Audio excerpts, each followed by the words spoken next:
the developer going to a banker to ask for money. I think there's a role reversal there as well. Currently, they're at the mercy of the bankers asking for money and a whole lot of stuff.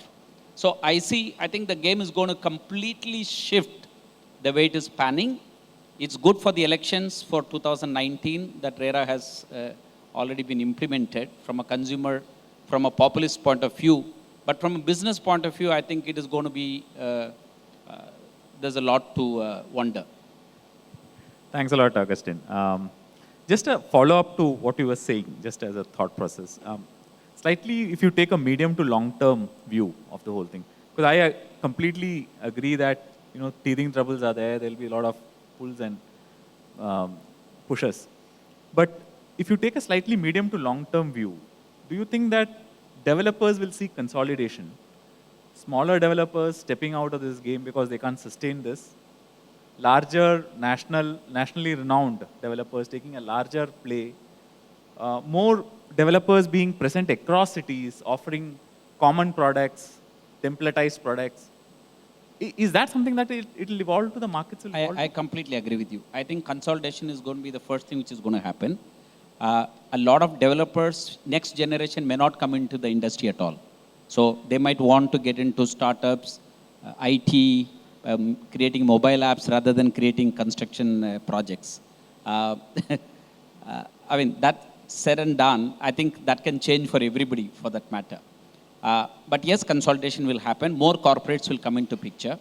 And the pan-India thing can really pan out because the RERA being an authority across the country, it will be easy for people to honestly go and start working anywhere. But of course, the local body approval systems vary from city to city and corporation to corporation. So it will have its own challenges. Whether even today corporates are not successful in doing pan-India operations only because of the local issues that one faces. Having said that, consolidation is a thing. I think it is already being discussed. A lot of people might just want to become landowner rather than being developer. They might want a corporate to come in and take the piece of land, and the FSI trading will start happening shortly. Yes, a lot of them might move out of the business because if they're really small time developers, they might not really want to go through this whole stuff. I agree with you on that. But it's good. I mean, while I say this, I think the developers are going to make more profit than they're making as of today. So that's the best part. Thank you. Can I bring Vaidyanathan here, the banker, lender's perspective of how are you viewing RERA, its current development? Short to medium term, are you going to see turmoil? And do you think over a medium to longish term, as a lender, how do you see this whole thing evolving? Yeah, as a lender, definitely, RERA is most welcome, and I feel that it was overdue. Before we look at even the lending aspects and the impact on that and all, let us look at the customer. You see, if the customer interest, if we take care of customers' interest, and all of our interest is definitely taken care of. Now today customer, suppose is buying a property, hard-earned money, earned throughout the service. Now the customer has two options. One, ready-made building, where he is able to see the house.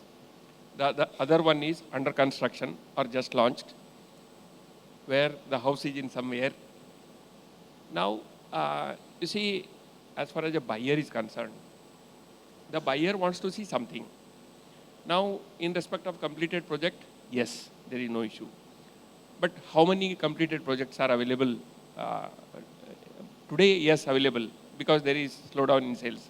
But otherwise, even the builders had that experience. On the day of pre-launch itself, almost everything used to be sold out. Now, therefore, today, the market is still, there are a lot of sales, but only two kinds of builders are able to sell. Two kinds of projects are only able, people are able to sell. One is where the product is available, ready to sell, where customer has no issue, no problem about anything. The other one is only a builder who is trustworthy. Now, this element of trust, this RERA is going to bring in. Now, with that element of trust, a lot of volumes are expected to come into this sector with increasing volumes, with increasing trust, with increasing transparency. Now, so far, okay, there is delay. Nobody was accountable. Only the customer who has paid had to pay. And the lenders, because lenders have to explain for their decisions, they were accountable. So this RERA will definitely bring in the most important and the wanted transparency, the trust and accountability. Now, you see, as far as funding is concerned, always there has been you see discussion in any forum, anywhere you go. The discussion is that this industry does not get the funding required. You see, it is. I would agree that may not be that everybody gets, but it is not that the funding is not available. Funding is available like any other industry, but the norms are little stringent, taking into account the past experience, taking into account the sensitive nature of the commodity, particularly the land. But funds are available. Not all builders are able to tap it, I would say. My friends builders here will agree that there are, even today, you see, all banks are interested in lending to good projects. We are looking at the project. We are looking at the promoter. And if the promoter, be it a builder project, be it this commercial or residential project, or be it any other, if the project is good, if the promoter is good, good means when I am saying, when the transparency is there, accountability is there, everything. And the past track record. If the past track record is that, you see, several projects are already delayed. The money has been from one project, it has gone to some other purpose. So no lender will have the confidence in entering into such a situation. So according to me, since under RERA, no builder can launch a project without obtaining all the approvals and without getting the project registered by submitting application along with all the approvals, with all other details. So the launches will slow down. I agree with my friend. Launches will slow down in the initial stage. The non-serious players may not continue. Only the serious players will continue. And I'm sure the builders, like any other industry, will adjust to the new challenges. They have also seen ups and downs, and they have also seen a lot of challenges. This is a cyclical industry. So they also have seen ups and downs, and definitely the builders who are there in the industry with serious intent will definitely adjust to the changed scenario, changed challenges. So what will happen in the initial stages, that since they will not be able to do pre-launches, they will not be able to, you see, on the day of pre-launch or without approvals, able to sell and get the booking money and then plan for construction. Now they have to first spend a lot of money for approvals, then only they will be able to launch. And at the time of launch also, you see, since a lot of supply is already available, unlike earlier days, there will not be huge bookings and all. So the builder definitely will be requiring funding for the project. Now, since there will be transparency, definitely the funding from the formal sources will definitely be available. With availability of funding from the formal sources, the cost of funding will come down. With increasing trust and volumes, the volumes will increase. Going forward, yes, in the medium term, in the short term, possibly because of the change in methodology of this super built-up area to carpet area, then maybe short term there will be some lull in launching of the projects. Maybe in short term we can't say, but in medium and long term the funding cost will come down. Therefore, definitely I think the customer will be the winner. So if I were to just put you on a spot and specifically ask you, will the cost of borrowings for developers go down with risk levels going down? Definitely, you see, you know it better because, okay, you do the risk rating, and today any promoter or any corporate who is rated very high definitely can dictate the term to the lenders at when it comes to lending rates. So better rated customer can always get at a better rate. And also with confidence coming back into the industry, this is one of the largest industries which is not regulated. With regulation coming into, more players will definitely enter into this industry, including the FDI, including private equity. I don't think there will be any issue about funding. With a lot of people changing, like he also said that 20 bankers will be waiting outside to lend. Definitely he will dictate the term, no, if you give it this rate only, I will take it. So cost is going to come down. And for the ultimate customer as well. Good. Okay. Thank you. Thanks a lot, Vaijanathan. Just to, I mean, RERA, you can keep talking about, funding, execution, developer problems, customer issues. But I would want to place in this discussion a couple of completely unexplored, aspects. And that's a suggestion that came from Sandeep. The government is looking at a long-term, housing for all agenda, smart city agenda. How is RERA going to either enable it or disable it? From that long-term agenda, is it an enabler? And that is something that, Sandeep had kind of offline discussed, and I thought it was a good aspect around which we can have some conversations. I'd want Sandeep to share some thoughts around it. How is it going to enable or disable the long-term agenda of development? The thing is that when I went through this whole RERA, before this, I was not very much clued into this because the kind of industry, and Niranjan Bhai has already told too many times from the stakeholder meeting which happened 2 years back where the urban development minister had come and was in Mumbai Taj and when the RERA was being developed. So what was the first take is that builders sare chor hain, inko bhai talwar dikha do.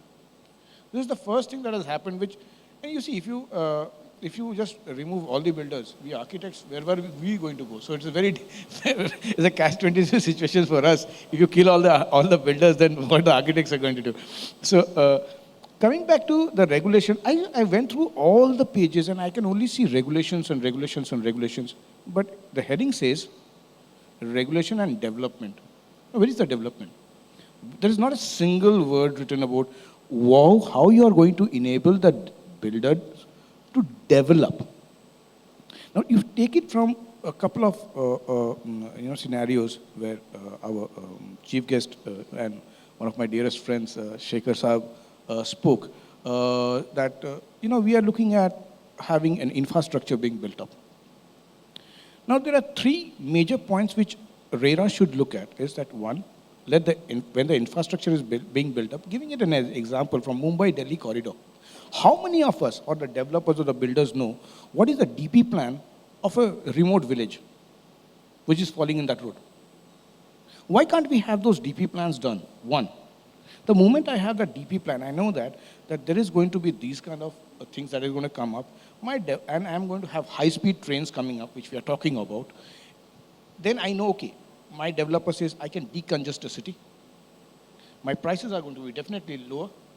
And then the most beautiful thing is, I'll put it in a different way to make you understand this. My house, which is where I stay, there's a mango tree in South Mumbai. It was built in the early 19th century. And the mango tree is still there. But the price of the mangoes then and the price of the mangoes now have differed. Well, what has happened? Has the tree changed? No. So, is the land of Shivaji changed? No. I mean, Mumbai was there when Shivaji was there.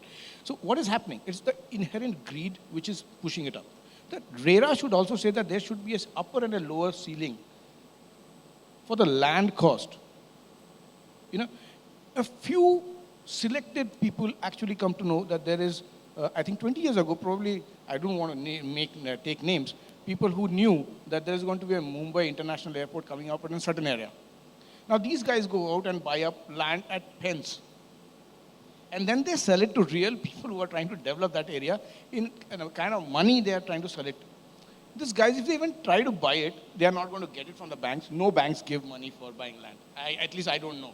So he tries to do whatever he can, buys the land. He's already dead by that time. Then he has to go through all these regulations. How is he going to develop anything?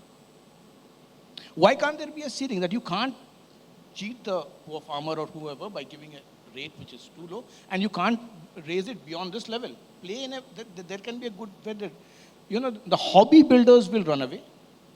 The real builders are going to stay there. You know, what happens, mostly why this whole regulation has come is because somebody who has been a cobbler, has sold a lot of shoes, becomes a builder. He brings in that thinking into it. That is what is the problem which has to be stopped. You know, if you go to Europe and all, you can't even be an architect unless you're an apprentice. Why are we not having those kind of things coming into the development platform of RERA? The second aspect is, as Sushma Swaraj spoke in the UNGA, and I was also, as Sekharji was in the Paris Climate Meet, because I'm part of the United Nations Climate Change and Sustainable Development Initiative.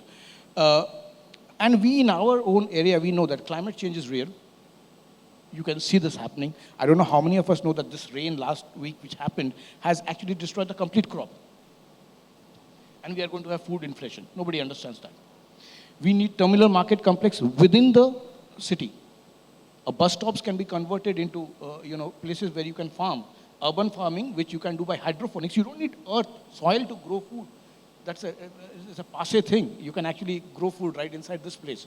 So these are the kind of things which you should have regulations, the green building regulations. You standardize it. As rightly said, that you cannot become a national builder. The reason you cannot become a national builder is because every nook and corner has been having different laws. Why different laws? We have 5 climatic zones. We know these are the climatic zones. This is the kind of typology of buildings that has to come up. Period. That can come. And then you know you can rate it. And then you can know that, okay, this is going to be the price. You can benchmark them. So these are the points which you have to put it in the development aspect. Because whether we like it or not, climate resilient cities are a reality. You see, we are not allowed to print the maps of the disaster maps of the cities. Trust me, what happened when in Hyderabad, when